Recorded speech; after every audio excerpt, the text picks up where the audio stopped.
Once again, welcome to our kitchen here at Trails Inn 62. Now today, we're going to do hamburger again. We've done hamburger before, but when we did it before, we did it in a beef broth. And this time we're going to try a new method, and that is dry canning the hamburger. We're going to put the hamburger in dry without adding any broth to it.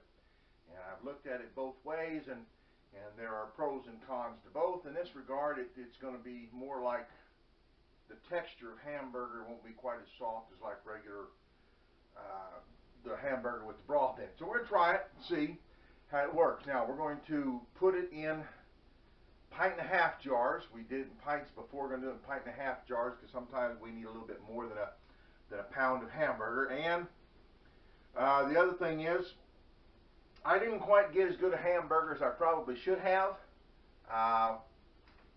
In reality, you would like to have 80% or better hamburger lean.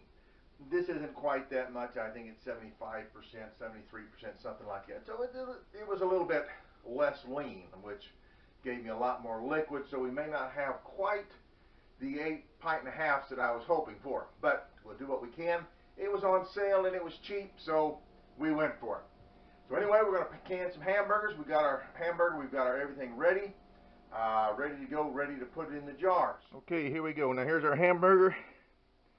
I like to fry mine up a little bit. Some people put it in raw. Some people put it in the oven and do it. But I like to fry mine a little bit and cook it up a little. About 3/4 cooked. It'll finish up cooking in the pressure cooker. You don't really have to do it quite that much, but you know, it helps it to fry it up a little bit or cook it up a little bit in the oven.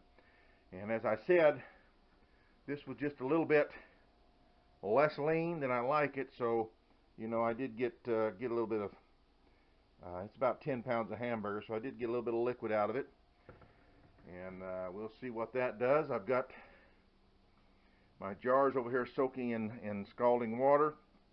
They're new jars, they're brand new, they've never been used, so we clean them up and soak them in scalding water. They'll finish getting sanitized in the pressure canner. And in that regard, we have our pressure canner over here. We've got water in it, got it started heating up because we want this to be not all the way hot. We don't want it boiling because we don't want it to bust the jars.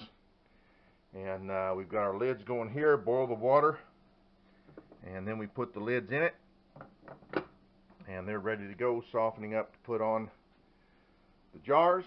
And we've got a little vinegar in here because we have exceptionally hard water, and I keep forgetting sometimes to put the vinegar in it, but that keeps it from getting hard water on the side of the jars.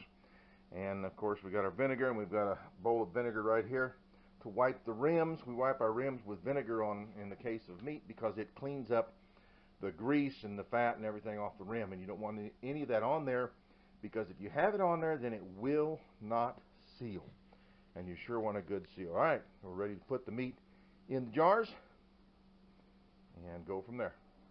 Okay, we pack our meat into the jars, put it in, then we're going to take our plastic air getter outer, and we're going to tamp it down a little bit, not too much. You don't want it too packed, but you do want it to be a little packed, and that way it will distribute the heat a little better.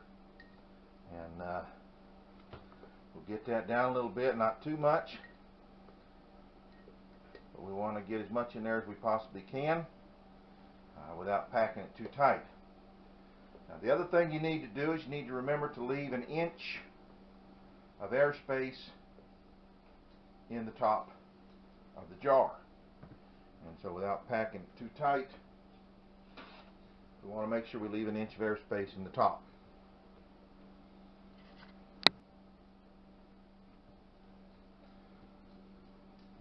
So 1 inch of head space is going to be just about to the bottom of the rim. So put it in there till just about to the bottom of the rim.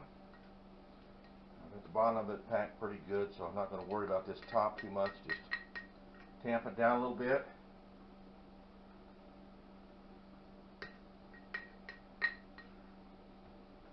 Get it to the bottom of the rim. That's about my inch right there. And when I say the bottom of the rim, I mean the bottom part where the cap screws on, right about here.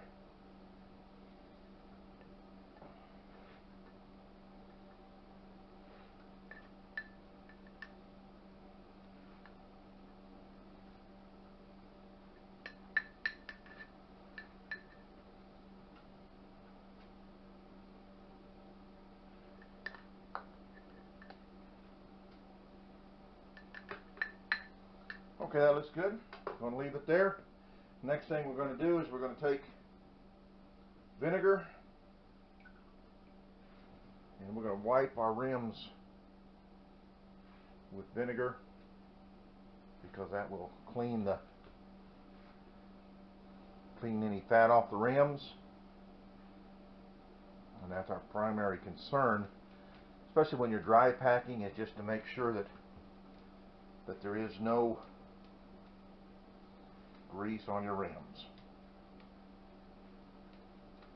So I wipe them down real good with vinegar.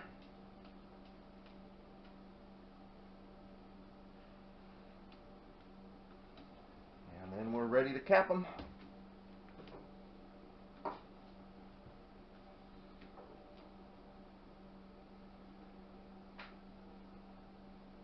Set our lids on there.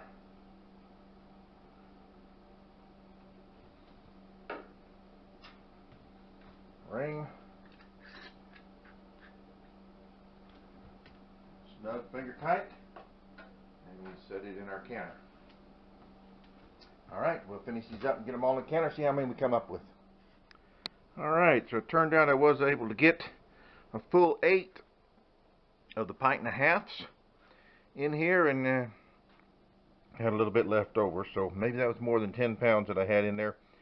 It was sold by the package, not by the pound, because it was on sale and at the Mennonite store. So anyway, looks like I got 8 1.5 pints, and we're going to process those for 90 minutes, same as a quart.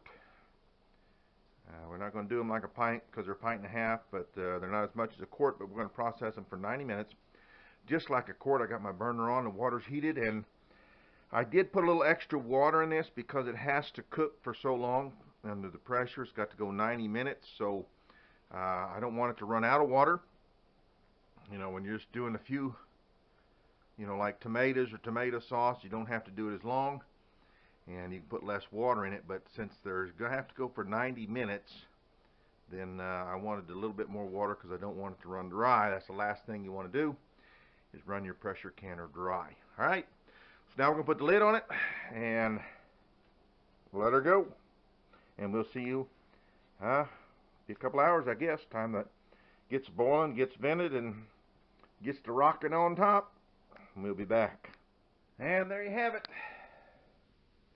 Obviously there's been quite a bit of settling in the 1.5 pints, so I'm glad I went with a 1.5 pints. That gives us enough meat in there. But the dry canning it still produces some liquid in there. But at any rate, there you have it. And next time I'll experiment a little different on how I put the meat in, whether I pack it down more or see what happens then. And we'll taste this and see what it tastes like compared to the other dry canning hamburger. So from our kitchen to your kitchen, from our house to your house, Trails End 62. God bless.